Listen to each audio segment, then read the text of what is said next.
না পাঠানো চিঠি, সুনীল গঙ্গোপাধ্যায়। মা, তুমি কেমন আছো? আমার পোষা বেড়াল খঞ্জু, সে কেমন আছে? সে রাত্রে কার পাশে শোয়? দুপুরে যেন আলী সাহেবের বাগানে না যায়। মা, ঝিঙ্গে মাচায় ফুল এসেছে?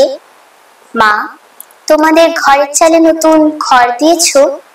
এবারে বৃষ্টি হয়েছে খুব। তরফদার বাবুর পুকুরটা কি ভেসে গেছে?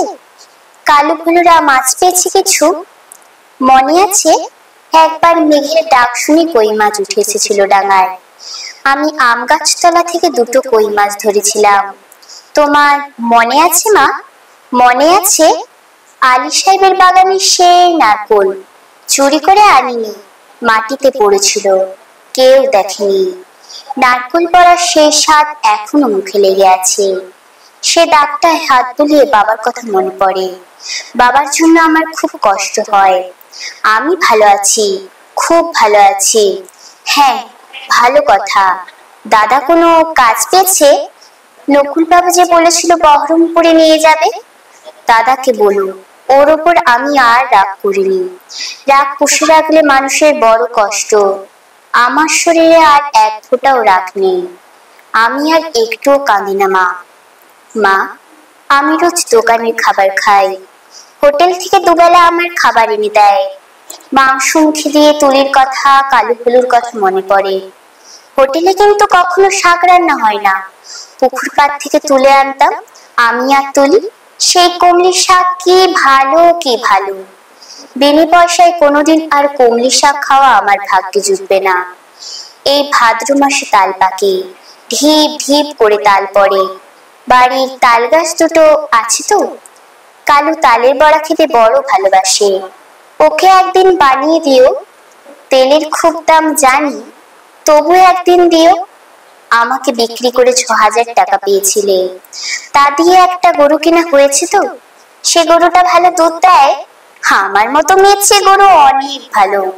গরুর দুধ বিক্রি করে সংসারে সুস্বাদ হয়, গরুর বাছুর হয়, তাতেও কত আনন্দ। বাড়িতে কন্যা সন্তান থাকলে কত জ্বালা। দুবেলা ভাত দাও রে, শাড়ি দাও রে, বীর জোগাড় করে রে, হাবুল মিজান সৃষ্টিধরদের ধাবা থেকে মেয়েকে বাঁচাও রে। আমি কি বুঝি না? সব বুঝি, সব বুঝি। আমাকে কেন বিক্রি করে দিলে তাও তো বুঝি। সেজন্যই তো আমার কোনো ক্ষোভ নেই। মা, আমি কটা টাকা জমিয়েছি, সোনার দুলও গড়িয়েছি। একদিন কি হলো জানো? দিনের বেলা ঘুরঘুটি অন্ধকার, আকাশে খুব মেঘ জমেছে। মনটা হঠাৎ কেমন কেমন করে উঠলো। দুপুরবেলা বেরিয়ে চুপি চুপি ট্রেনে চেপে বসলাম। স্টেশনে নেমে দেখি একটা মাত্র সাইকেল রিক্সা। খুব ইচ্ছে হলো একবার বাড়িটাকে দেখে আসি। রথতলার মোড়ে আসতেই কারা যেন চেঁচিয়ে উঠলো, কে যায়, কে যায়? দেখি হাবুল সিদ্ধদের সঙ্গে তাস খেলছে দাদা। আমাকে দেখে বলল, হারামজাদি, কেন ফিরে এসেছিস? আমি ভয় পেয়ে বললাম, ফিরে আসিনি গো, থাকতেও আসিনি, একবার শুধু দেখতে এসেছি। হাবুল বলল, এটা একটা বেবস্যে মাগি। কি করে জানলো বলো তো? আমার গায়ে কি লেখা আছে? আরেকটা ছেলে, চিনি না, বলল, ছি ছি ছি, গায়ের বদনাম। আমি বললাম, দাদা, আমি মার জন্য কটা টাকা এনেছি, আর তুলির জন্য। দাদা টেনে একটা চর কষালো আমার গালে। আমাকে বিক্রির টাকা হকের টাকা, আর আমার রোজগারের টাকা নোংরা টাকা। সে টাকা দাদা ছোবে না, ছিনিয়ে নিল শ্রীধর। আমাকে ওরা দূর দূর করে তাড়িয়ে দিল। আমি তবুও দাদার উপর রাগ করিনি। দাদা তো ঠিকই করেছে। আমি তো দাদার বোন নই, তুলির দিদি নই, তোমার মেয়ে নই। মা, আমি তোমার মেয়ে নই, কিন্তু তুমি আমার মা। তোমার আরো ছেলে মেয়ে আছে, কিন্তু আমি আর মা পাবো কোথায়? সেজন্যই তোমাকে চিঠি লিখেছি। মা, তোমার কাছে একটা খুব অনুরোধ আছে।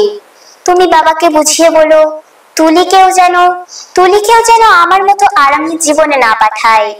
যেমন করে হোক তুলির একটা বিয়ে দিও, একটা ঘর সংসার, একটা নিজের মানুষ। আর কোন রকমে যদি ওর বিয়ে দিতে না পারো, ওকে বলো গলায় দড়ি দিয়ে মরতে। মরলেও বেঁচে যাবে মা। না না, একই অলক্ষণে কথা বলছি আমি। না না, তুলি বেঁচে থাকুক, সবাই বেঁচে থাকুক, তুলির বিয়ে যদি না হয় না হোক। হে ভগবান, গরিবের বাড়ির মেয়েরা কি বিয়ে না হলে বাঁচতে পারে না? বিয়ে না হলে গ্রামের সবাই থাকে ঠোকরাবে। দুপায়ে জোর হলে তুলি কোথাও চলে যাক, মাঠ পেরিয়ে, জলা পেরিয়ে, জঙ্গল পেরিয়ে, আরো দূরে, আরো দূরে। এমন জায়গা নিশ্চয়ই কোথাও আছে যেখানে মানুষেরা মানুষের মতো আছড়ে দেয় না, কামড়ে দেয় না, লাথি দেয় না, গায়ে ছ্যাঁকা মারে না। তুলি সেইখানে চলে যাক।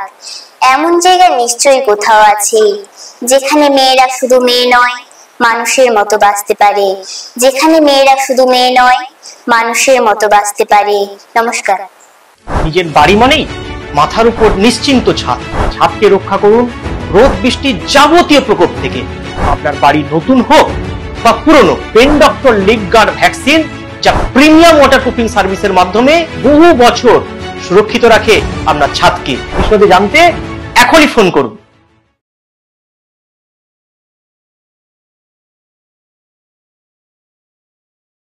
বিজ্ঞাপনের চমক নয়, আছে আগামী দিনের প্রতিশ্রুতি, মানে কর ফ্যাশন। ছেলেদের যাবতীয় নিত্য নতুন পোশাকের বিপুল সম্ভার নিয়ে নবরূপে সজ্জিত কর ফ্যাশন। বিশেষ করে মনে রাখবেন, আমাদের নতুন সংযোজন ছোট ছেলেদের পোশাকের বিপুল সম্ভার। আমাদের ঠিকানা ময়না রবিবারের বাজার। আমাদের আরেকটি শাখা বলাইপন্ডা বাজার, চৌরাস্তার দক্ষিণে ময়না। মনের মতন পোশাক মানেই কর ফ্যাশন। বিজ্ঞাপন দেওয়ার জন্য যোগাযোগ করুন স্টুডিও কল্যাণী, ভোগলাবাড়ি, ময়না, পূর্ব মেদিনীপুর।